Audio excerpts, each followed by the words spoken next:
नमस्कार दोस्तों, आप देख रहे हैं, मेरा नाम शंभू सर है और आप देख रहे हैं YouTube channel learning with Shambhu. पिछली कक्षा में जैसा कि आपको याद होगा मैंने पढ़ाया था उपसर्ग के बारे में, लेकिन आज मैं उपसर्ग के दूसरे पार्ट यानी प्रत्यय के बारे में आप लोगों को बताने जा रहा हूं। यह बड़ा ट्रिकली है, इसे आप आसानी से याद कर सकते हैं, आपके दिलो दिमाग पर छा जाएगा, पुनः को याद करने की चीज नहीं है। अब आपको मैं बताने जा रहा हूं प्रत्यय क्या है।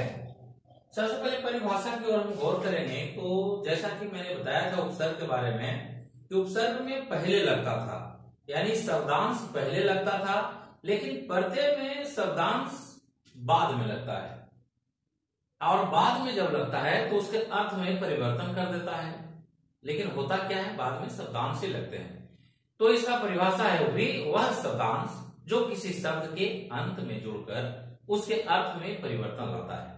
क्या है? वे शब्दांश जो किसी शब्द के अंत में जुड़कर उसके अर्थ में परिवर्तन लाता है, उसे हम प्रत्यय कहते हैं। यानी कि यह भी जुड़ता है कहाँ, आगे नहीं जुड़ करके या पीछे जुड़ता है और अर्थ में परिवर्तन का ला देता है। जैसा कि आप जानते हैं शब्द निर्माण की जो फैक्ट्रियां 3 है उसमें से यह भी एक फैक्ट्री है जो नूतन नए नए शब्दों का निर्माण करता है जुड़ने के बाद। तो आइए हम देखते हैं, अर्थात मूल शब्दों के अंत में शब्दांश जुड़ता है और उसके अर्थ को बदल देता है। मूल शब्द जो शब्द के वैसे शब्द, जैसे मान लिया जाए कि मीठा, तो यहाँ मीठा एक मूल शब्द है। अब इसमें अगर जोड़ दिए आस, तो आस अपने आप में कोई शब्द नहीं है, यह शब्दांश है, लेकिन जैसे ही यह जुड़ता है तो नए शब्द लाता है मिठास।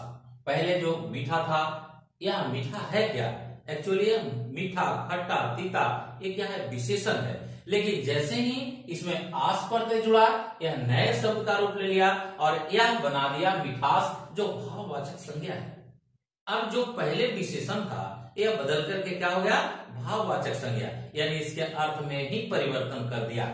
नेक्स्ट जो लोहार है, लोहा है, तो यह लोहा क्या है, आप भी देखते हैं जो आयरन आपके सामने छड़ होता है या कोई और बहुत सारे चीज बने होते हैं, लोहा के कील वगैरह बना होता है और कई मशीन का निर्माण होता है। लेकिन यह लोहा में यदि आर प्रत्यय लगा दिया जाए तो नया शब्द क्या आ गया, लोहार। अब यह लोहा नहीं है, यानी कि अपना अर्थ को ही परिवर्तित कर दिया। और लोहा बनाने वाला, लोहा का निर्माण करने वाला, लोहा से कोई अन्य इंस्ट्रूमेंट बनाने वाला, जैसा फावड़ा है या कैंची है या खुरपी है या बहुत सारे इंस्ट्रूमेंट है जो लोहार बनाते हैं, वो एक जाति का, यानी यह क्या कर दिया, भाववाचक यह बना दिया, जातिवाचक संज्ञा बना दिया लोहार, जो पहले यह लोहा था।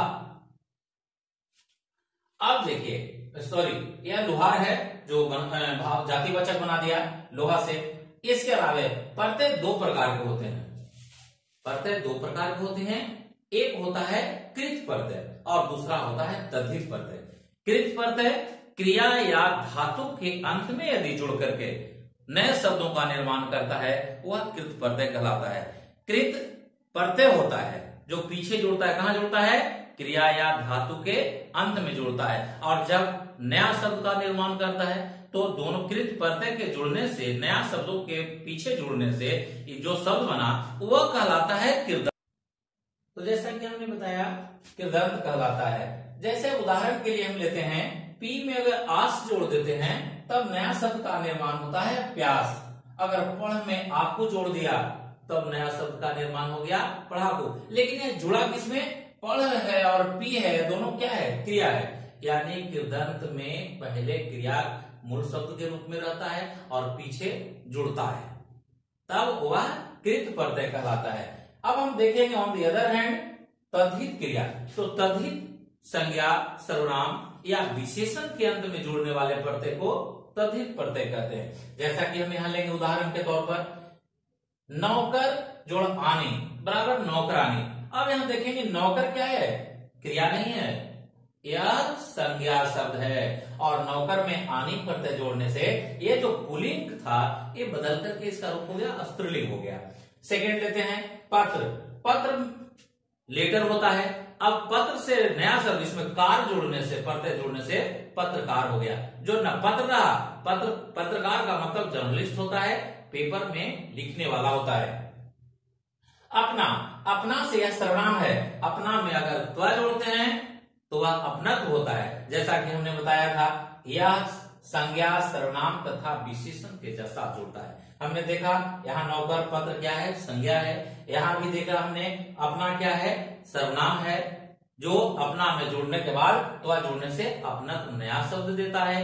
इसके बाद क्या है, लेकिन लालिमा, लाल में अगर इमा जोड़ते हैं तो लालिमा, लालिमा क्या है, विशेषण है। अर्थात संज्ञा, सर्वनाम और विशेषण के अंत में जोड़ने से जो नए शब्दों का निर्माण करता है वो क्या कहलाता है, तद्धित प्रत्यय कहलाता है। और क्रिया या धातु के अंत में जो जोड़ता है वह कृत प्रत्यय कहलाता है। ये दोनों ध्यान से देखना है। अब जैसे हम नीचे दिए हुए प्रत्यय की सहायता से 3-3 शब्द का निर्माण करेंगे। अब अपने जो मैं लिखा हूं उसको चेक कर लूं, आप जो पढ़ रहे हैं उसको चेक कर लें, क्या कैसे निर्माण होगा अन्य शब्दों का। तो हम देखेंगे, मान लिया जाए कि आ क्या है, प्रत्यय है, कहां जुड़ेगा, पीछे। तो यहां देखिए, पढ़ में अगर आ जुड़ा तो पढ़ा, 3-3 शब्द बनाना है। तो लिखा, लिख में अगर आ जुड़ेंगे तो लिखा। इसके बाद चढ़ जोड़ आ बराबर चढ़ा। इसके बाद आवट, आवट से हम देखेंगे 3 शब्दों का निर्माण करेंगे। तो पहला लिखावट, लिख जोड़ावट, लिखावट, बनावट, जमावट, इनमें आवट प्रत्यय का जो हुआ है। इसके बाद आऊ, आऊ से चल में अगर आऊ जोड़ेंगे तो चलाऊ होगा। इसके बाद होगा बिकाऊ, दिखाऊ, इनमें आऊ प्रत्यय से नया शब्द का निर्माण कर दिया। नेक्स्ट लेंगे उदाहरण आहट, आहट से हो गया चिल्लाहट, गुर्राहट, मुस्कुराहट। मुस्कुराना में अगर आहट जोड़ देते हैं तो मुस्कुराहट होता है। इसके बाद कर, कर का मतलब हुआ देखकर, पढ़कर, लिखकर, बोलकर आदि।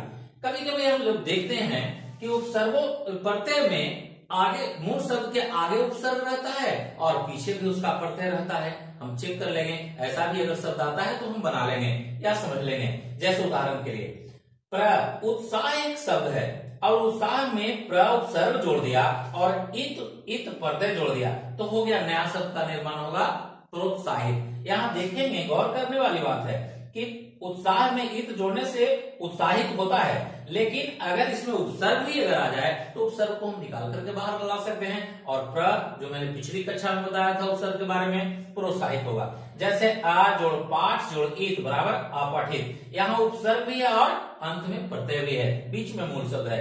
अप जोड़ मान जोड़ इत बराबर अपमानित, यहाँ अप उपसर्ग है, मान है जो मूल शब्द है और इत है जो प्रत्यय है। उसके बाद उप जोड़ कार जोड़ ई बराबर उपकारित। इस तरह से आप लोगों ने देखा, प्रत्यय के बारे में जाना, और नेक्स्ट क्लास में मैं इसके बारे में कुछ और भी बताऊंगा।